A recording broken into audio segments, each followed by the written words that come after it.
নমস্কার সবাইকে, আমি রিঙ্কিস ক্রিয়েশনে আপনাদের সবাইকে ওয়েলকাম। এই যে এখন আপনারা ভিডিওতে পেঁপে গাছটি দেখতে পাচ্ছেন, এই পেঁপে গাছটির বয়স 4 মাস। পেঁপে গাছের চারা যখন আমি বসিয়েছিলাম তখন তার ভিডিও আমি আপনাদের সঙ্গে শেয়ার করেছি।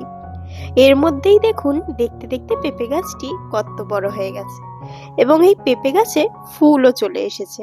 কিছুদিনের মধ্যেই ফলের দেখা মিলবে। এই পেঁপে গাছটির নাম হলো রেড লেডি। রেড লেডি খুব বেশি উচ্চতায় বড় হয় না। আপনারা ভিডিও দেখে হয়তো অনুমান করতে পারছেন গাছটির উচ্চতা খুব বেশি নয়। তবে গ্রিন লেডি বা রেড লেডি যে কোনোই পেঁপে গাছ হোক, একটু যত্ন করে পেঁপে গাছগুলিকে রাখতে হয়, কারণ পেঁপে গাছ ভীষণ সুখী। পেঁপে গাছের সম্পূর্ণ পরিচর্যার ভিডিও দেখতে হলে রিলেটেড ভিডিওতে লিংক দেওয়া আছে।